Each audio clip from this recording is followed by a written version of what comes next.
What's up, nerds and geeks? My name is OMGWTF, LOL to the BBRB.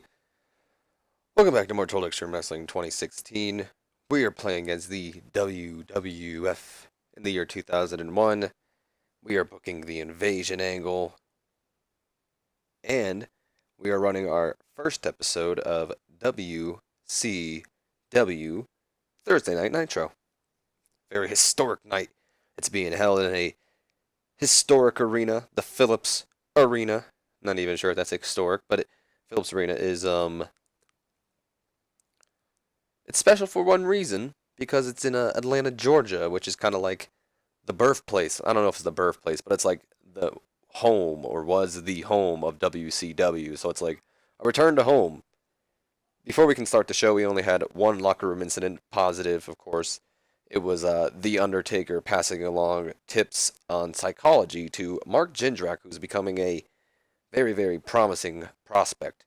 I'm picking up on it. A lot of you nerds and geeks are picking up on it. A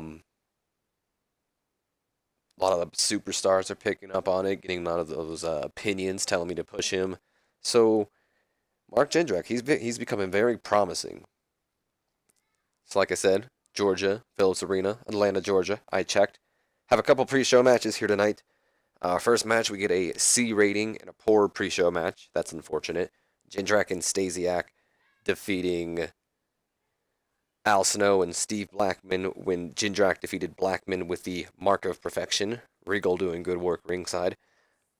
Part of me feels like I should take Regal off as their manager. Like, maybe they should only accompany him, not him accompany them all the time. Also, by the way, I said this a while back, didn't really get any much response from you guys. Still looking for a team name for these two, so if any of you guys got an idea, let me know below. So, announcing quality lifted the match, but hopefully that doesn't spoil anything yet. I didn't even think about that when booking this. That would suck. Jindrak had a performance of a C-. Sean Stasiak, to my surprise, having a better in-ring performance to Mark. Well, he was off his game. I didn't even notice that, so never mind. Makes sense now. Stasiak had a C. Steve Blackman with a surprising D+, and Al Snow with a C. Jindrak is improving in technical, so that's pretty cool.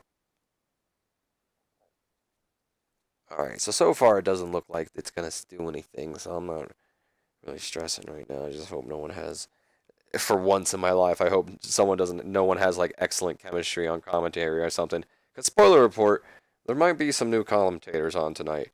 Either way, in a pre-show match that had subpar wrestling and a little heat from the crowd, Jacqueline defeating Molly Holly in 7 minutes and 55 seconds with that pinfall, getting us a D+, while also hinting at a future heel turn. So just building that up pretty much. Molly Holly had a D+ rating. Jacqueline is improving in performance. We then go on to our main event of the pre-show. Got a B- in a pre-show bout that had decent wrestling but not much weight and heat.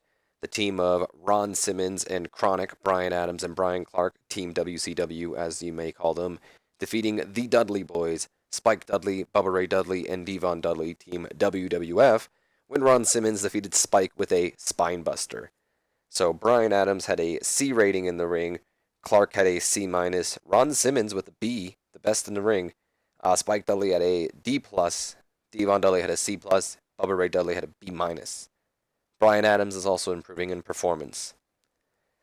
So we move on to the start of the show, but I'm going to give you guys a fair warning before we start the show. I've already hinted at there being new color commentators, so the opening angle is going to show exactly who that is, but if you like to be surprised, and if you like, to be kind of caught off guard, I'd advise maybe, opening a new tab, minimizing your screen, maybe just looking away until I get to the part, because they're not supposed to be brought out until a little later into the angle, but the angle right away is going to show exactly who they are. So, fair warning now, I'm going to be clicking the next segment in a couple of seconds, so here is your opportunity. I'm going to be clicking it now. So we go to the open of the show, and we get a B+. The return of Nitro starts. We have a new intro and all that, new theme song for Nitro. I don't even think we should even use the old theme. We have a new theme song for Nitro. This is a new Nitro, so new theme song, new set, new all that, new, and Shane McMahon, he's already in the middle of the ring when Nitro's new whatever thing starts, new intro thing starts, and he says, "Woo! What's up, Atlanta? We're home, baby!" And they're all cheering because this, like I said, we're in Atlanta. This is the home of WCW, so it'd be the perfect place to start, WCW. And he says, "Woo! What a better place to hold the return of WCW Nitro than in the home of WCW." Tonight's going to be a great show, you guys. I cannot tell you how excited I am, but first things first, we've got a couple of things. We got a couple of, start sniffing the air, I don't know if you guys can hear me sniffing, and he's like, we got a couple of my dad's stooges here. You can tell because you can smell my dad's cheap cologne on them. Hey, Paul Heyman, Michael Cole. My dad is known for many things, but more than just his cheap cologne, my dad has been a part of many historic moments. But the one thing I'd say he's most well known for are his catchphrases. And more importantly, one catchphrase in particular. You see, gentlemen, I've always wanted to say this myself, and now it's my opportunity. Paul Heyman, Michael Cole, you're fired. And Michael Cole's just like stunned. He's speechless, but not speechless at the same time. Just like, huh? What? Huh? Paul? Like, just doing all that stuff. Paul Heyman, he hasn't said a word, but he is pissed. He's like staring deadly right at Shane McMahon while Shane's just got this big smile on his face, and Shane's just mocking them as they're picking up their stuff and walking away. Cole's all like, "Is this for real right now?" And like I said, Shane's mocking him. He's like, "Oh, come on, let's go. Don't look at me, Paul. Get up, get out," stuff like that. And then finally, as they leave, and he goes, "Well, now that we've gotten rid of the trash, that leaves us without an announce team, doesn't it? Ladies and gentlemen, allow me to introduce you to your new WCW Thursday Night Nitro announce team. First, he was the voice of WCW. Welcome back to the table, the Professor, Mike Tenay." And then, I don't know, some generic Tenay music plays, and out he comes. He waves to the crowd, sits down. He's all just welcoming. "Thank you for having me." Blah blah blah blah. No, he does not to Shane necessarily, because I don't know if I said this. Before I meant to say this before we even got to this part. I'd imagine even like while Shane's in the ring, Heyman put in like they're putting over at Shane's in the ring. But we got a whole new setup here, and how the announce table is now like kind of like how Monday Night Raw is right now, where it's like that 3-man booth at the very top of the entryway. That's where it's at now. So he doesn't even go to the ring to Shane. So he's like pretty much talking to the crowd, and he says, "It's great to be back." Blah blah blah blah blah. And then after that, Shane continues and he says, joining him are two legends in the business. First, some of you may be familiar with this man's commentary work. He used to commentate with the great Gorilla Monsoon back in the old WWF days. Welcome back to the table, Bobby the Brain Heenan. And then out comes Bobby the Brain Heenan. He joins Mike Tenay, and Tenay's like, "Welcome back, Bobby. Always an honor to work with you." And Heenan's like, "They brought you back too? Oh, man." And then, just like a little fun Bobby Heenan showing he's back. Yay. And then Shane continues and he says, finally joining him is a man that when my father finally managed to bring him over to the WWF, he put him in polka dots. But in WCW, he was and is one of the greats. Ladies and gentlemen, it's my pleasure to announce the American Dream, Dusty Rhodes, will be joining the table. And then Dusty Rhodes, he makes his way out to the table. He joins, welcomes them all. They do their whole thing. It's great to be back, yada, yada, yada. And we go on to start the show. So, like I said, new announce team, B+, Shane McMahon firing Paul Heyman and Michael Cole. Kind of little extra added insult to his father, but also, not really an insult to Paul Heyman and Michael Cole, but is in a way. Shane doesn't really care about them. But this is pretty important. I would like you guys to keep note of that in the future. But Shane straight up fires Paul Heyman and Michael Cole on camera like he did to Chavo back in the day.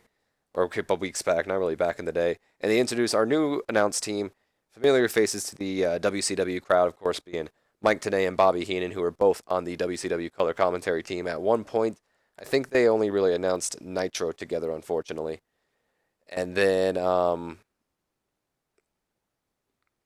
Dusty Rhodes, who I don't think ever really did commentary in WCW. He might have back like in the day. I really don't have an idea, but I thought it would just be fun since he was kind of like the face of WCW for a long time. You might call Ric Flair the face, but he was more of like the heel. When I say the face, I mean but Dusty Rhodes was like the top guy, like face wise. Either way, Bobby Heenan debuted his brain gimmick, got a rating of great. Tenay got a sportscaster gimmick and got average. Dusty Rhodes got average on his blue collar gimmick, and it got the crowd hotter and the show off to a strong start. No worker improvements. I don't think I rated any of the announcers, just Shane McMahon on Entertainment. I could be wrong. I might have caved in and done it. Either way, we start off the show with WCW Cruiserweight action. Rey Mysterio Jr. defending his Cruiserweight Championship against Billy Kidman. But, I'd imagine the announcers, probably putting over how these guys, great friends, all that, because I didn't really have a build-up of it, but that's kind of the story here, First official match of Nitro pits two great friends together over the Cruiserweight division, which was like a WCW staple. So we have a decent wrestling match, didn't get much weight and heat. Rey Mysterio and Billy Kidman actually drawing together when pretty much, I'd imagine Rey Mysterio possibly going for a 619 when Chavo hits like Rey's legs when he goes for the 619, which also like hitting Billy at the same time. So referee just does like a double DQ, and then Chavo continues like to beat them down with the steel chair. And yeah, pretty much there you have it. So Rey Mysterio had a C+, Billy Kidman had a C. Rey Mysterio's improving in Rumble, and Billy Kidman's improving in performance. So they may suck as a team, but nothing too bad here in the... What is this? Handle changes for who? Oh, no, not yet.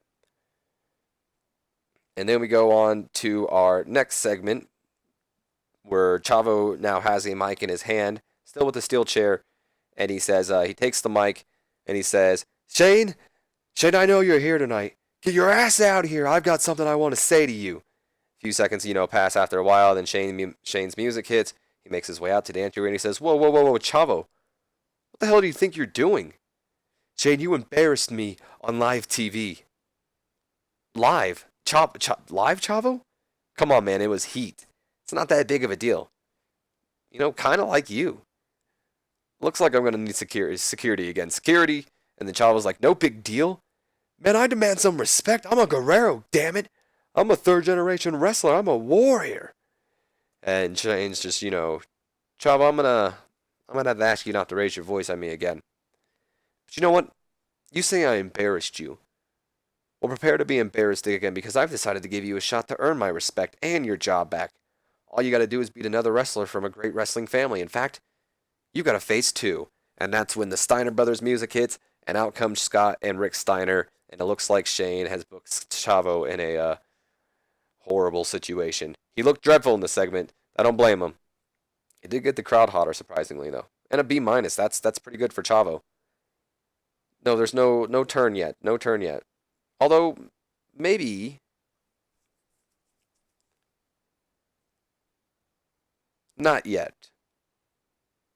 I'm gonna build it up a little longer. Okay, so we move on to our next segment. We get a solid C. Oh, hell yes. Anyway, I'll get to that in a second. We get a solid C rating, extremely short match, ended in 1:47 seconds. The Steiner brothers had a little fun because I would imagine doesn't even go to a minute, just a matter of seconds. Steiner brothers defeating Chavo Guerrero Jr. in 1:47 seconds when Scott Steiner defeated Chavo Guerrero with the Steiner screwdriver. Scott Steiner carried the match in terms of in-ring performance. Chavo was the weak. All you needed to do was just get beat up. That's all. So Scott and Rick have great chemistry teaming with each other. That's awesome. Steiner shown in this match, and Chavo foreshadowing that face turn.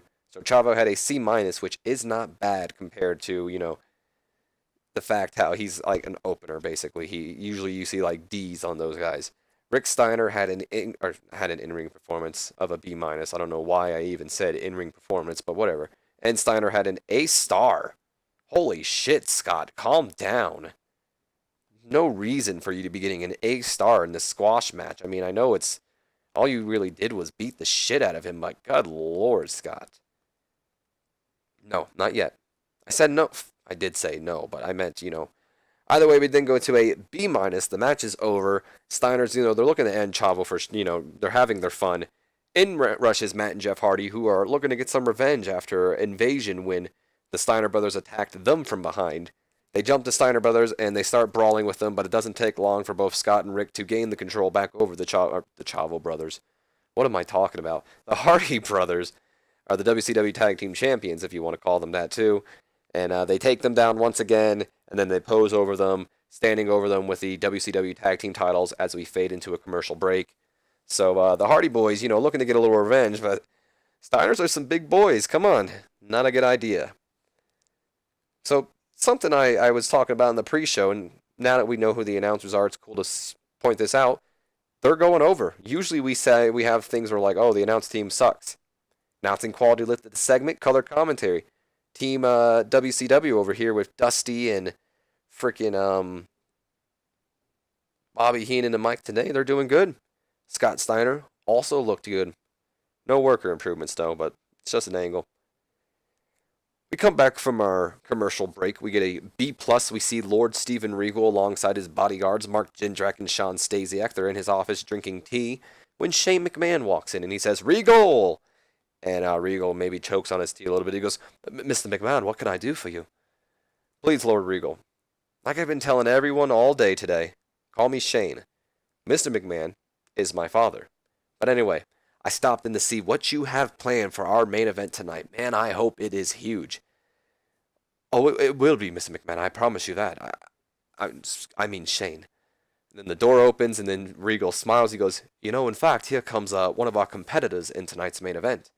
And Shane looks behind him, and he sees the WWF champion, Stone Cold Steve Austin, standing there. And he says, oh, well, I'll let you two get to it then. And then he walks out of the ring. He walks out of the locker room or office, whatever you want to call it. And Regal says, thanks again, Steve, for doing this favor for me. Stone Cold Steve Austin then speaks out. He says, well, I was going to stay by Rhino's side, but I got a lot of built-up frustration after you gave me that, after what Triple H did. And after you gave me that call about WWF champion versus WCW champion match tonight, I thought, why not make history and help a pal out? And you know what? It's what Rhino would have wanted anyway.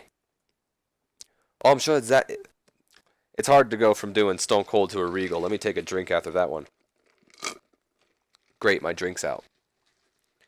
I'm sure it's exactly what he would have wanted. Thanks again, Steve.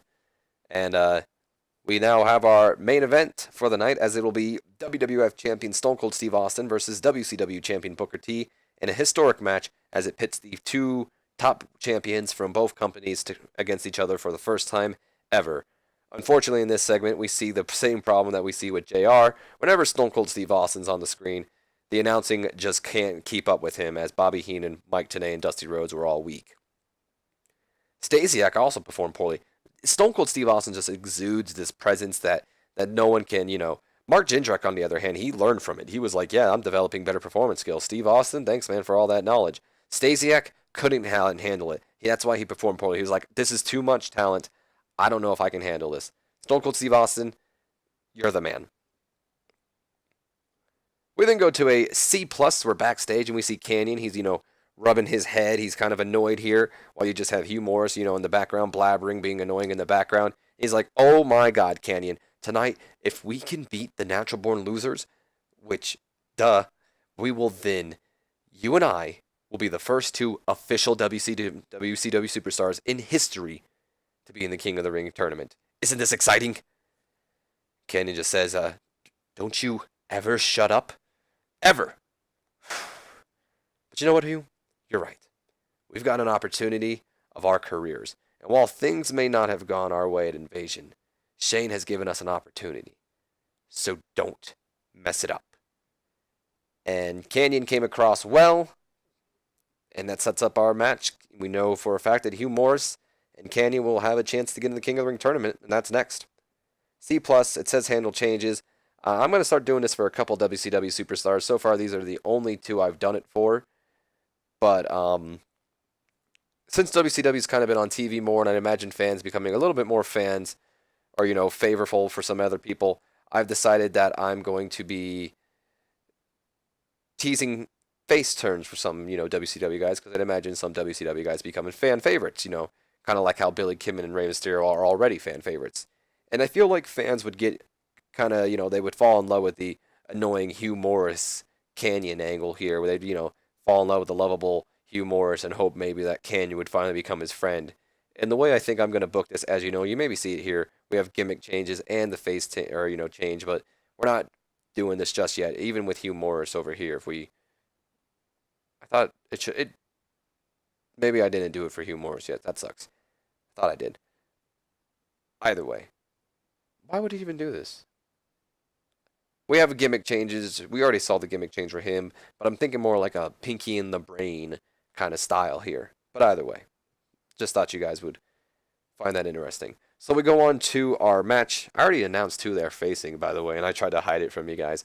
We go on to our match, King of the Ring qualifier match. Whoever wins this will be the first two WCW superstars announced to be in the King of the Ring tournament. We get a B rating, which is surprising, and a decent match. Canyon and Hugh Morris defeating the Natural Born Thrillers in 9 minutes and 56 seconds when Canyon defeated Sean O'Hare after using ropes for leverage. Perfect. Thank you, Canyon. So we now know that Canyon and Hugh Morris, which may have been obvious, they are going to be in the WCW. They will be in the King of the Ring tournament. Hugh Morris did foreshadow a face turn, so there you go. So Hugh Morris had a C+, Canyon had a B-, Sean O'Hare had a B-, and Chuck Palumbo had a B-. Chuck Palumbo is also improving in performance. Yes. So we then go to a C+. The match is over. Stacy, she looks disgusted. As Chuck Palumbo, he's helping his buddy Sean O'Hare up. Stacy takes the mic and she says, "You two are losers. That's all you ever do is lose. I don't know how you two ever managed to win the WCW Tag Team titles, but like I've said in the past, I don't associate myself with losers. But you know, although Chuck, you've been carrying that dead weight for way too long. Why don't you ditch this loser and walk away with a winner?" That's when Sean O'Hare grabs a mic and he says, "Are you freaking serious right now? The Natural Born Thrillers were winners before we decided to take you up as our manager. And maybe you're the loser, Stacy, if you think Chuck would ever turn on me. That's my bro. And you know what they say, bros before he can even finish it, and we all know what he was going to say, Chuck Palumbo hits him from behind and starts beating him down and hits him with whatever his finisher is. I think it's like a power bomb or something. And then Stacy just looks satisfied as Chuck Palumbo walks away with Stacy Keibler, leaving Sean O'Hare out, and thus ending the Natural Born Thrillers. We go to our next segment, which gets an A rating. Hell yes. We're back from a commercial break. The music of Chris Benoit hits, and out comes the Nature Boy Ric Flair and the WCW United States and WWF Intercontinental Champion, the Canadian crippler Chris Benoit. Once in the ring, Ric Flair takes the mic and he says, "Woo! Man, oh man, does it feel good to be home. No more crappy SmackDown. It's Nitro's time, baby. And that's all thanks to one man, and one man is the sole survivor. And I'm talking about my protege, damn it. You're a WCW United States champion. You're a WWF Intercontinental champion. The Canadian crippler, Chris Ben. Wow! Woo! And he's all bragging, and he's wooing, celebrating, and Edge's music interrupts. And, you know, Ric Flair is just pissed. Chris Benoit's pissed. They're staring down at Edge as he stands at the entryway and he says, "Whoa, calm down there, Rick. I mean, come on, buddy. You're not that young anymore, you know? You could break a hip or something." "You've got some nerve, buddy. Just what the hell do you think you're doing here?" says Ric Flair. Edge then goes on to reply, "Well, you see, on Raw this week, you know, Ivory, believe it or not, brought up a really good point before her match with Lita. You know, oh, I almost started reading Shane's promo. I was going to be like, well, you know, we started getting rid of the trash. You see, we have a rule in the WWF that you must defend a championship every other 30 days or, you know, be forced to vacate it. And, you know, while you may have defended the Intercontinental Championship in time, I found it interesting that for a guy who prides himself as a WCW guy, you've yet to defend the United States Championship. And I was just wondering if WCW has a similar rule to ours, and if so, I call dibs at first shots." And then Rick says, You've got to be kidding me right now. To answer your question, first off, no, we don't have stupid rules like that, but do you really think you can beat Chris Benoit? You really are that stupid. Chris Benoit's out of your league, kid. And he's not going to waste his time defending his title against you." And then Edge responds and he says, "You know, so what you're saying is he's scared. or is he just a bitch? And I imagine, ooh, and Rick says, how dare you? And that's when Benoit rips the mic from Rick's hand, and for once, Benoit gets on the mic, usually letting Rick do all the talking, and he says, you're on. Get your ass down here so I can end your career. And we go on to have an impromptu United States Championship match. Unfortunately, Christian helped Edge during this segment. The reason why I said unfortunately is because I meant to take Christian off being his manager. They're supposed to be mad at each other.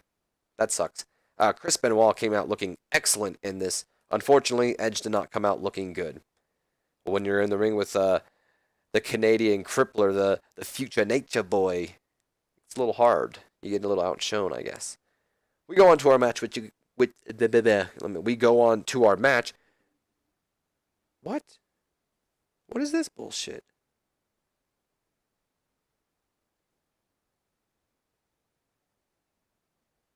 Huh.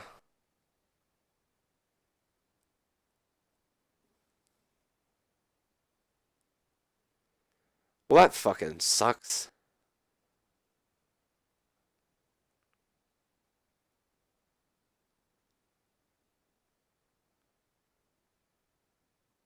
Alright, well, either way, I'm not going to go back or anything, so I know my buddy Chris is already going to be pissed.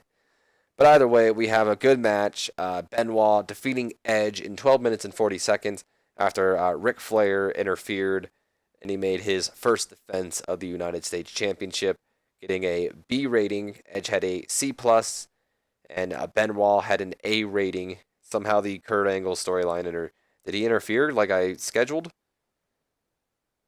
Yeah, I didn't do what I wanted to do.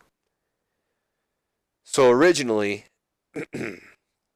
as you can clearly see here, so I don't even know why the game made Chris Benoit win if it said he should be distracted by Kurt Angle as the finish. But whatever. Edge was supposed to win this match. That's why I'm so upset about it. Edge was supposed to get this upset victory thanks to Kurt Angle, and Benoit was going to be pissed. But I guess I forgot to put Edge as the victory. Obviously, I did. And the game just, decided, well, even though you said Benoit should be distracted by Kurt as the finish, which usually means that person loses, we're still going to have him win. So that sucks. So, my bad, everybody. Chris Benoit's still United States champion. We come back from a commercial break not really come back from a commercial break. And probably, I guess, I don't know, something should have aired probably between this, but I didn't put it in there. Just a quick little squash match of the Giant just beating Funaki in 45 seconds with a choke slam. See, that's a true squash match. He had an A performance. Funaki had a D, but he just really had to do his thing. Also, he looked good out there. Good on Giant. We then go to a B- where the crowd says, coming up next, we will see for the first time ever WCW champion Booker T battle WWF champion Stone Cold Steve Austin, as we will see history when it's WCW champion versus WWF champion for the first time ever. B-, no, yes. We then go to an A-star rating, Undertaker, always throwing us those A-star ratings. We see the Giant walking backstage when all of a sudden we hear the Undertaker say, there you are, you big son of a bitch, and he just jumps Giant from behind, and the two just begin the brawl. Taker's just tossing Giant into the walls. He's landing strikes anytime he can, anywhere, taking him down. Eventually, they find themselves in the catering hall, and as Giant is, tossing anything behind him, even probably food, trying to get away from the Undertaker. Taker eventually catches up to him, and they start battling a little closer to the parking lot. Taker then grabs the Giant by his throat and then choke slams him as best as he can. I mean, it is, the Giant, Big Show. He choke slams him on a stack of wooden pallets, and then he just walks away as Big Show stands there, just like kind of screaming in agony. Not really screaming, I guess, but, he's definitely in pain, and it looks like it.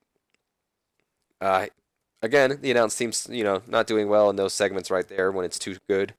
Taker looked good here, and that starts the storyline between the Giant and the Undertaker. So we go to our next segment. Wow, that's good stuff. Next segment. Wow, Jesus. Good stuff. Wow. Next segment. I've said that a lot of times, but B plus rating. I don't know why it has all this good stuff and then it only gets a B plus rating. I mean, it is only 1325, so maybe if we had a 20-minute match here, we would have got it a A star. Hell, even if we didn't have count out, we might have got an A. B plus rating in an unbelievable match. Booker T defeating Stone Cold Steve Austin in 13 minutes and 25 seconds when Stone Cold Steve Austin intentionally got counted out, and there's a story behind this. So either way, before we get to the story, Stone Cold Steve Austin and Booker T have great chemistry, and it showed in their performance, so that's freaking awesome. Austin had an in-ring performance of an A star. Booker T had an in-ring performance of an A star. Both of them brought their A games tonight. Triple H's storyline progressed with Stone Cold in this storyline. Sure, whatever I just said there. I'll get to that in a second. Booker T, he's improving in Rumble, and he's improving in performance, and Stone Cold Steve Austin's improving in performance. This was just a storytelling match. Why did this do? Wow, these guys really killed it out there. So you can see Triple H distracted Austin. The way I'd imagine this happening. So I'd imagine, they're having a good match. Stone Cold, actually an unbelievable match. Stone Cold maybe going for a stunner or something, and that's when on the Tron we see a camera showing the hospital that Rhino's staying at, and then we see Triple H going to Rhino's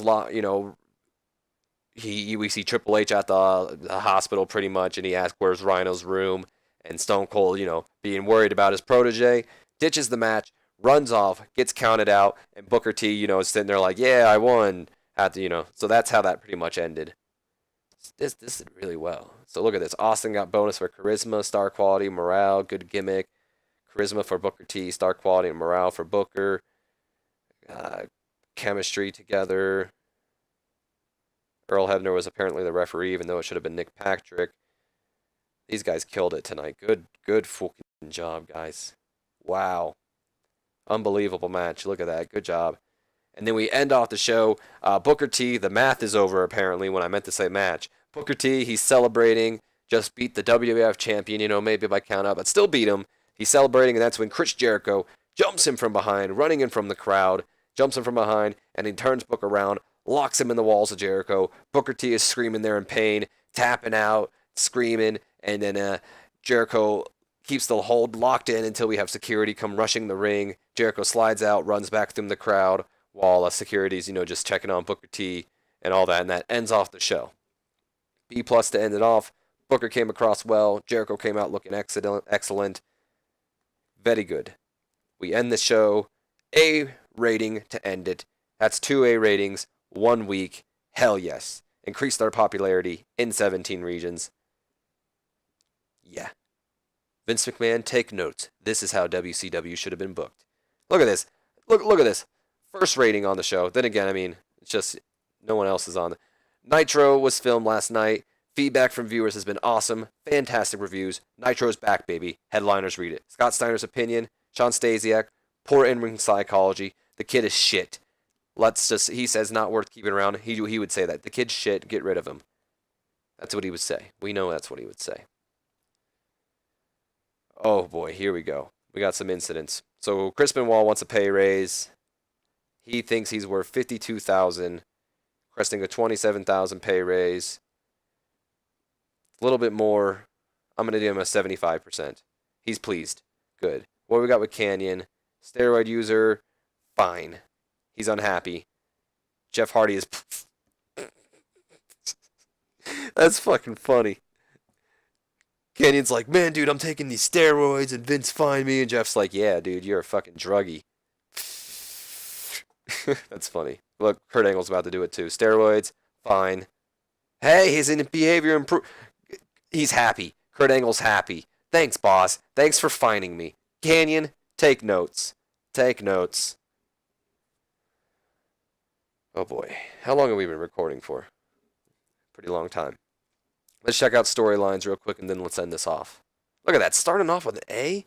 Hell yeah. C+? Not bad. This is a good show, guys. Good stuff. Either way, Nerds and Geeks, my name's been OMGWTF, LOL to WBRB. Hope you guys have enjoyed. If you have, do me a favor. Leave me a comment, like, and subscribe if you have not already. And as always, I will see you guys for Sunday Night Heat. But for those of you who don't watch Sunday Night Heat, I will see you at Monday Night Raw. So until then, have a wonderful day.